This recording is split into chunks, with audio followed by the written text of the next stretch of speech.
नमस्कार, स्वागत है आप सभी का एनएफ न्यूज पर। मैं हूं आपके साथ रोहित। शिवसेना यूबीटी, जी हां, वक्फ संशोधन बिल का विरोध कर दिया। संजय राउत ने तो अजब गजब तर्क भी दे दिया। अब उद्धव ठाकरे सीएम फडणवीस को जवाब देने की कोशिश कर रहे हैं और कह रहे हैं कि विरोध में उनके बातें चल रही हैं। वहीं सीएम फडणवीस ने भी करारा जवाब दिया है संजय राउत, शिवसेना यूबीटी और उद्धव ठाकरे को, और बता दिया है कि वो किस विचारधारा पर आगे बढ़ रहे हैं। अब इन सब बातों के बीच जिस तरीके से उद्धव ठाकरे ने अमित शाह के लिए बातें कही, उस पर चर्चा हो रही है। चर्चा करेंगे, वरिष्ठ पत्रकार पंकज प्रसून है, लेकिन देवेंद्र फडणवीस का पहले बयान सुनिए। वक्फ बोर्ड का जो बिल आया है, हम उसका समर्थन करते हैं। जो हमारे संविधान में धर्मनिरपेक्ष इस शब्द का उपयोग किया गया है, उस शब्द को परिभाषित करने वाला ये बिल है। जो कांग्रेस ने कानून तैयार किया था, इसमें कोर्ट जाने का भी अधिकार छीन लिया गया था, जिसके कारण कई लोगों की जमीनें ये वक्फ बोर्ड ने ले ली। ये बयान देवेंद्र फडणवीस का है। इसके बाद भी उन्होंने तमाम बातें कही हैं, वो आगे आपको बयान सुनाएंगे। लेकिन पंकज जी, जिस तरीके से गृह मंत्री अमित शाह जवाब दे रहे थे, सांसदों को भाषण दे रहे थे, उस पर उद्धव ठाकरे ने कहा कि अमित शाह के भाषण से जिन्ना भी शर्मिंदा हो जाएंगे। बहुत याद आ रही है ठाकरे को जिन्ना की। एक महत्वपूर्ण बात बताओ रोहित जी, उद्धव ठाकरे की पार्टी अंतिम समय तक ये डिसाइड नहीं कर पा रही थी कि हमें बिल का विरोध करना चाहिए या एब्सटेन करना चाहिए। जब यूबीटी के नेता से पूछा गया तो उन्होंने कहा कि पेश होने दीजिए, जब संसद में होगा तब हम फैसला सुनाएंगे। इस हद तक कंफ्यूजन था। और बाद में शायद राहुल गांधी से या कांग्रेस से बात करने के बाद इन्होंने फैसला लिया कि हमें विरोध करना है। जो पार्टी इतना कंफ्यूज थी, वो ये कह रही है कि अमित शाह का भाषण सुनकर मोहम्मद अली जिन्ना की याद आ गई। मैं बार बार एक बात बोलता हूं कि कंफ्यूज्ड आइडियोलॉजी और कंफ्यूज्ड नेता पार्टी के लिए हमेशा अहितकर होता है। याद रखिए, अभी उद्धव ठाकरे की स्थिति यही है। लेकिन उद्धव ठाकरे कह रहे हैं कि इस बिल का हिंदुत्व से क्या मतलब है? अरे, इस बिल का हिंदुत्व से मतलब हो या नहीं, देश से मतलब है ना। देश की भलाई के लिए है ना। सरकारी संपत्तियों पर कब्जा, किसी व्यक्ति के जमीनों पर कब्जा होना चाहिए या नहीं होना चाहिए, ये बताया ना। और आपने सावरकर और शिवाजी और बाला साहब ठाकरे का कितना मान रखा और कितना हिंदुत्व का मान रखा, ये तो दुनिया ने देखा। देश के लिए अच्छा है या नहीं अच्छा है? क्या किसी को ऐसा कानून बनाने का अधिकार है जो बोल दे कि जिस जमीन पे मैं उंगली रख दूं वो जमीन मेरी? इस बात पे जवाब दे दें। और मैं बता रहा हूं, अगर इनके पास तर्क होता ना, तो संसद भवन के अंदर जब संजय राउत बोलने के लिए खड़े हुए थे या फिर अरविंद सावंत खड़े हुए थे, तो तर्क के साथ अपनी बात रखते। इन्होंने वक्फ बोर्ड पे क्या बोला? संजय राउत ने यह कहा कि ट्रंप ने चूंकि टैरिफ लगाया इसलिए बिल ला दिया। यह तर्क है? इन्होंने यह कहा कि 10-10 पार्टी बदल कर आए हैं। अरे, बगल में प्रियंका चतुर्वेदी बैठ के इनका चेहरा देख रही थी कि मुझे तो नहीं कह रहा। यह भाषण था। इनके पास बोलने के लिए है क्या?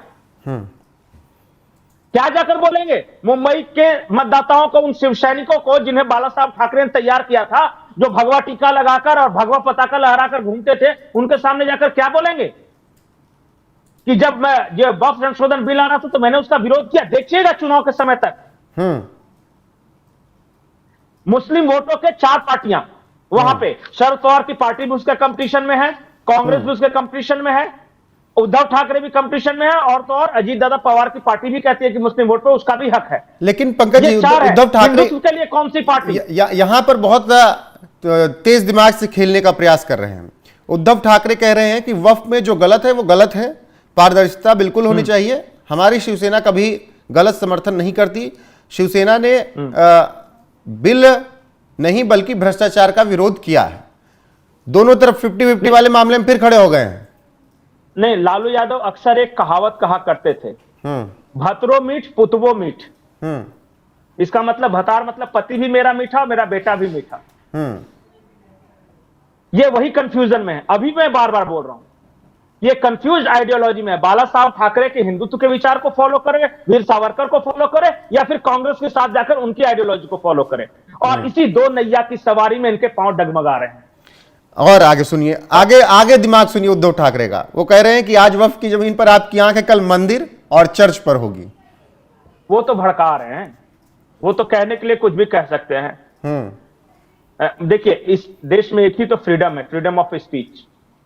कल को जाके ये कुछ भी बोल सकते हैं कि अमित शाह मेरे घर पे कब्जा कर लेगा। मुंह से बोलने में क्या जाता है। मैं ये कह रहा हूं कि अभी जो मौजूदा बिल आया, फैक्ट्स एंड फिगर्स के आधार पे आपके पास विरोध के क्या तर्क हैं, ये बताइए। भविष्य में आपकी जमीन पे कब्जा कर लेंगे, आपके मकान पे कब्जा कर लेंगे, सावरकर के खिलाफ है तो मैं महाराणा प्रताप का वंशज, ये सब कहने से नहीं फायदा। आप ये बताइए कि जो बिल में जो प्रावधान है, आपको किस बात से आपत्ति है, तब मैं समझू कि आपने विरोध किया है तो क्यों, और समर्थन किया है तो क्यों। सिर्फ इसलिए विरोध किया क्योंकि मुझे राहुल गांधी की पार्टी के साथ और शरद पवार की पार्टी के साथ चुनाव लड़ना है, और मुझे मोदी, अमित शाह और ये देवेंद्र फडणवीस से ईर्ष्या है, ये तो कह नहीं सकते कि मैं सीएम बनना चाहता था लेकिन इनके चक्कर में आज तीसरे या चौथे नंबर की पार्टी बन के बैठा हूं तो मेरे शरीर में आग लग गया है, ये तो कह नहीं सकते।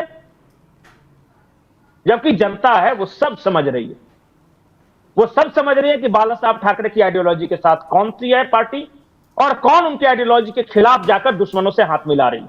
बिल्कुल। और महाराष्ट्र के शिव सैनिक बेवकूफ नहीं है। बिल्कुल, ये समझ रही है जनता।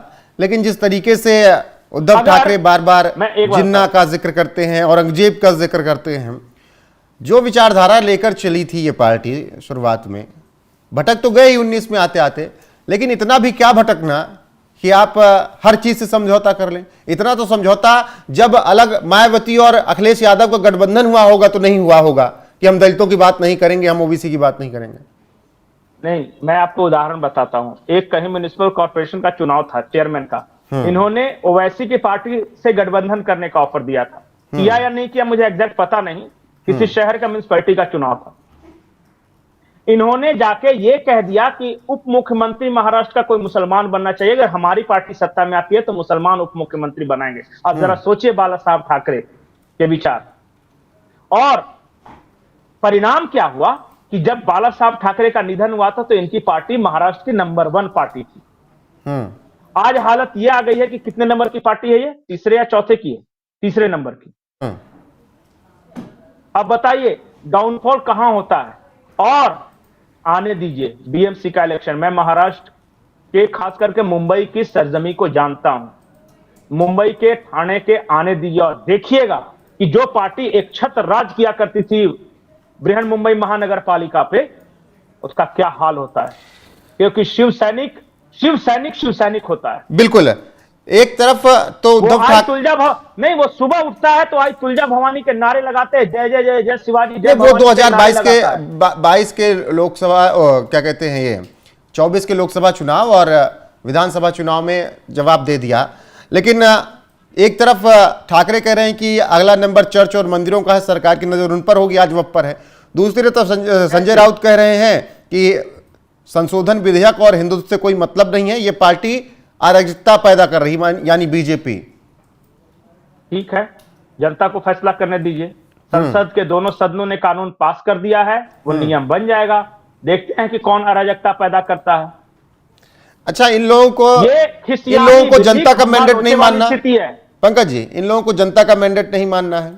गद्दार कहते रहे, जनता ने जवाब दे दिया। इन लोगों को परिणाम कहीं पे भी आ जाए वो नहीं मानना है, सदन में कोई बिल बन जाए, पास हो जाए, वो नहीं मानना है। तो फिर मानना क्या इन्हें? अगर और बात करेंगे संविधान की कॉपी ले लेके घूमेंगे।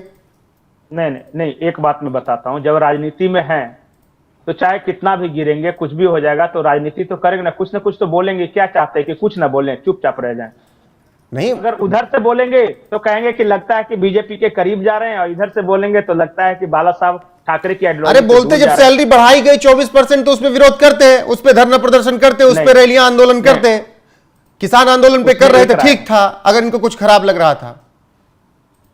उसी अगर एनआरसी पर हो रहा है, कल को कन्वर्जन पे होगा, अगर देश की सुरक्षा एकता के लिए कुछ हो रहा है, तो आप कह रहे हैं कि बीएसएफ एंट्री करवाती है, तो इस पर सवाल उठते हैं। आज आपको बता रहा हूं, चाहे बांग्लादेशी घुसपैठिए का विषय हो, रोहिंग्या का विषय हो या पोस्ट कन्वर्जन का विषय हो, उद्धव साहब ठाकरे अब हमेशा विरोध करेंगे, देखिएगा इन सब चीजों का, क्योंकि अब ये बाला साहब ठाकरे की पार्टी रह ही नहीं गई है। ये ईर्ष्या, द्वेष, डाह, जलन इनको है कि किसी तरह अमित शाह, मोदी और देवेंद्र फडणवीस का कुछ नुकसान हो जाए, बस। ये मुख्यमंत्री बनने के लिए मर रहा था आदमी यार। बिल्कुल, इसको ठीक है कोई पंकज जी, आइडियोलॉजी से मतलब नहीं। ठीक है पंकज जी, फिलहाल और कुछ ना कुछ तो बोलना है, बोलेंगे ही। ठीक है, बोलेंगे ही, लेकिन जवाब भी दिया जा रहा है। जिन्ना की बहुत याद आ रही है ठाकरे की पार्टी को, और लगातार बयानबाजी जिन्ना और औरंगजेब को याद करते हुए दे रहे हैं। ऐसे में देवेंद्र फडणवीस भी दूसरी तरफ से वक्फ संशोधन बिल पर बयान दे रहे हैं। उनके बयान के साथ आपको छोड़े जाते हैं। बाकी इस पूरी चर्चा पर आपकी राय क्या है, कमेंट में जरूर बताइएगा। बने रहेगा हमारे साथ। नमस्कार। वक्फ बोर्ड का जो बिल आया है, हम उसका समर्थन करते हैं। जो हमारे संविधान में धर्मनिरपेक्ष इस शब्द का उपयोग किया गया है, उस शब्द को परिभाषित करने वाला ये बिल है। जो कांग्रेस ने कानून तैयार किया था, इसमें कोर्ट जाने का भी अधिकार छीन लिया गया था, जिसके कारण कई लोगों की जमीनें ये वक्फ बोर्ड ने ले ली। गांव के गांव वक्फ के दिखाए, और जब लोगों ने उससे भी पुराने अपने जो सबूत है वो पेश किए, तो उनको बताया गया कि अब कानून में इसको ठीक करने का कोई प्रावधान ही नहीं है। इसलिए वो ठीक करने का प्रावधान इसमें किया गया है। जो वक्फ की जमीनें वक्फ के नाम से जमा की और कांग्रेस के नेताओं ने बाद में उन जमीनों को धीरे धीरे अपने नाम करवा लिया, ऐसी चीजें वो न कर पाए, ऐसे प्रावधान इसमें किए गए हैं। 3 तलाक के बाद महिलाओं को फिर एक बार हमारी मुस्लिम बहनों को वक्फ बोर्ड में भी जगह देने का काम इस बिल ने किया है। ये बिल किसी भी धर्म के खिलाफ नहीं है, किसी भी आस्था के खिलाफ नहीं है, किसी भी आस्था को ठेस पहुंचाने वाला नहीं है। जो गलतियां हुई थी उन गलतियों को सुधारने वाला, और जो लूटना चाहते थे ऐसे लुटेरों को पाबंदी लाने वाला इस प्रकार का ये बिल है। इसलिए मैं ऐसा मानता हूं, जिनकी बुद्धि में विवेक शेष है, ऐसे सारे लोग इस बिल को पूरे तरीके से मदद करेंगे। देखिए, ये बात मैं स्पष्ट रूप से कहता हूं, महाराष्ट्र में मराठी के लिए आग्रह करना कोई गलत बात नहीं है। सरकार का भी मानना है कि मराठी का उपयोग ज़्यादा से ज़्यादा होना चाहिए, किंतु अगर उसके लिए कोई कानून हाथ में लेता है तो कानून उसके ऊपर कार्रवाई करेगा।